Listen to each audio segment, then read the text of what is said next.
En nuestro estudio del día de ayer vimos cómo los avances del liberalismo, del institucionalismo van a pasos agigantados, hasta que nuestro hermano Coggill hizo una gran pregunta, siendo que la iglesia en Lubbock, la iglesia en Broadway en Lubbock, Texas, estaba supervisando el trabajo en Europa. El hermano Coggill hizo una pregunta muy razonable.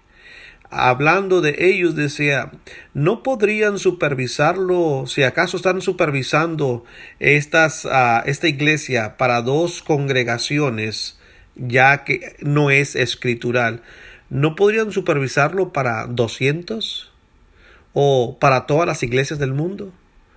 Y hace otra pregunta, ¿por qué no los elegimos simplemente como nuestra sociedad misionera y dejamos que Lubbock sea nuestra sede denominacional?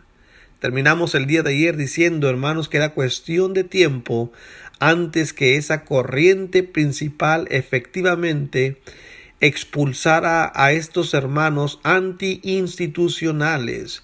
Recuerdo alguna vez, hace muchos años, cuando comenzaba a predicar, haber leído uno de los libros del hermano Wayne Pertain donde decía, me cortaron mi salario. No recuerdo el detalle, no lo fui a buscar ahora, pero recuerdo que esto fue lo que se dio, según nuestro hermano Wayne, con muchos predicadores que comenzaron a decir no al institucionalismo.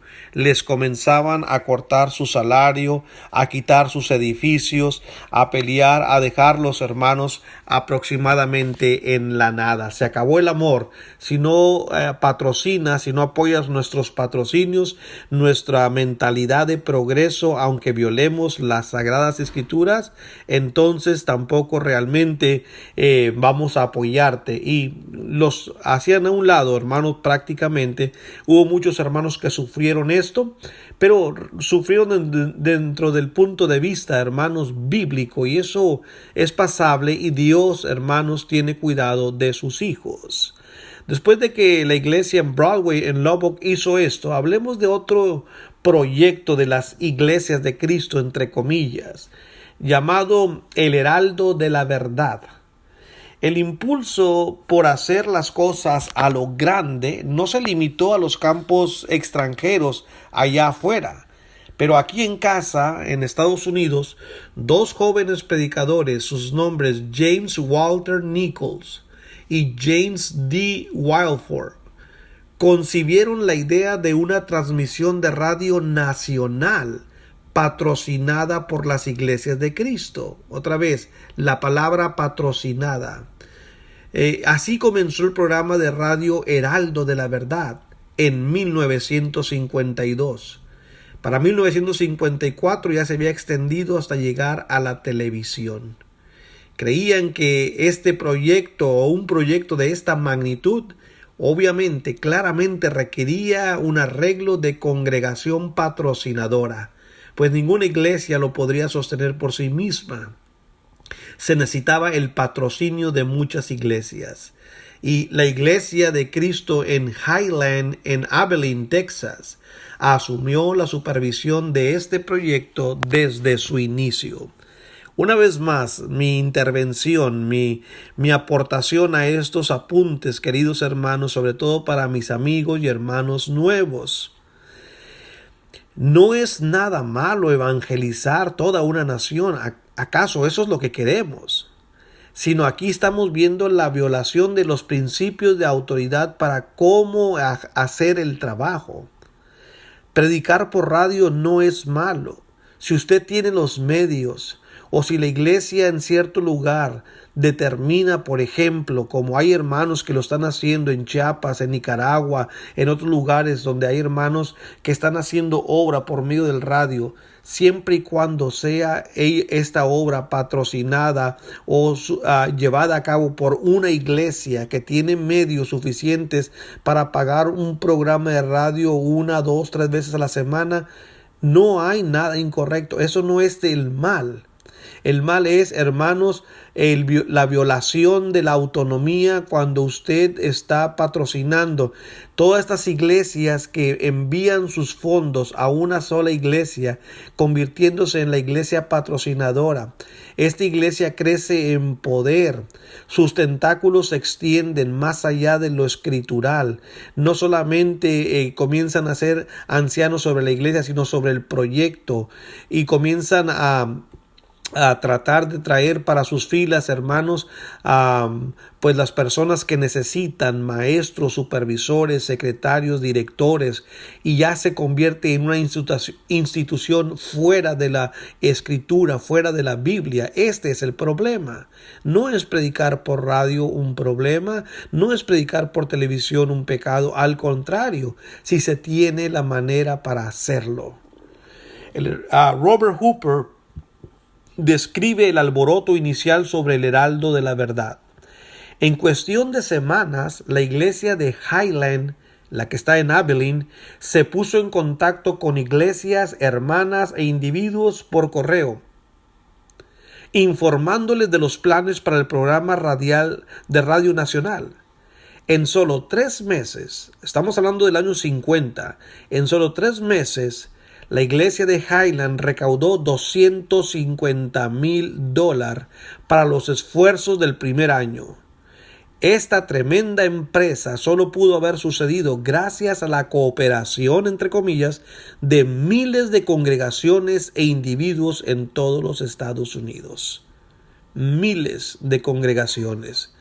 ¿Qué estamos haciendo? Siguiendo el patrón del Vaticano, de las sociedades misioneras, ¿verdad?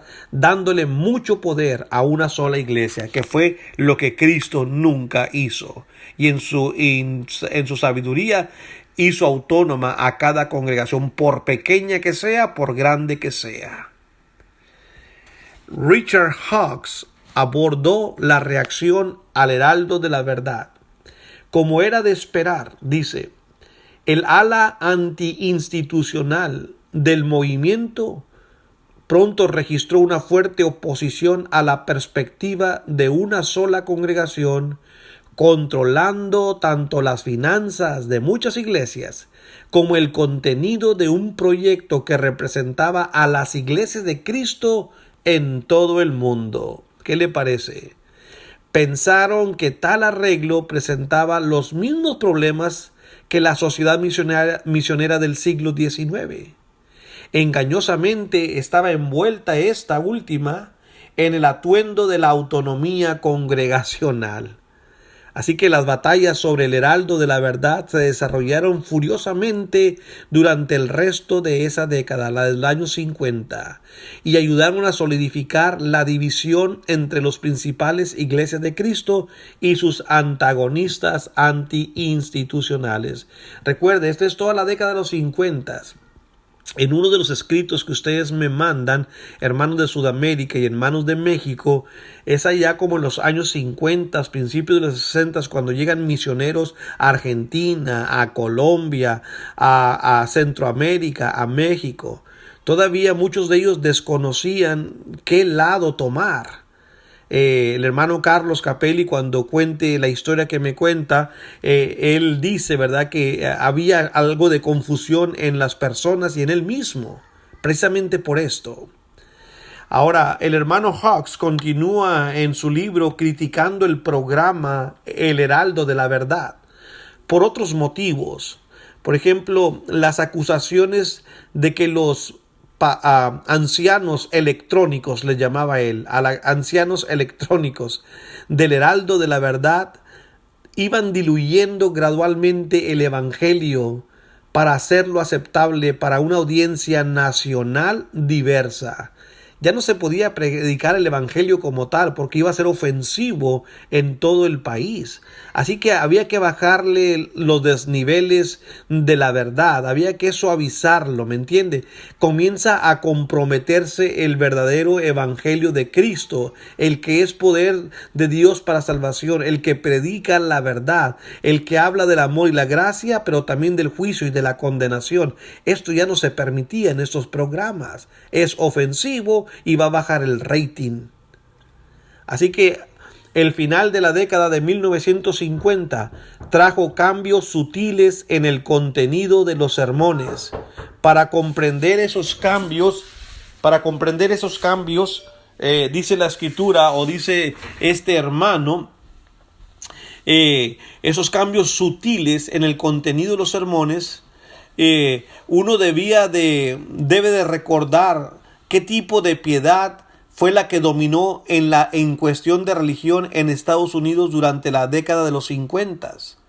Déjeme decirle rápidamente, durante esa década prácticamente todas las denominaciones principales, estoy hablando de los luteranos, de los bautistas, de todos los pentecostés, todas esas denominaciones principales promovían el papel de la religión, que la religión podía desempeñar, un fomento de paz mental. Olvídate de la vida eterna o de la condenación. Habla solamente de cómo buscar la paz y el amor. Ese clima, en tal clima, hermanos, de mensajes, estos ensalzaban, sí, la verdadera iglesia y condenaban muy poco, hermano, a las denominaciones por su falsa doctrina. Probablemente no desarrollaban un sentido significativo de lo que era la verdad. No hablaban de división, la fiel doctrina no aparecía entre ellos.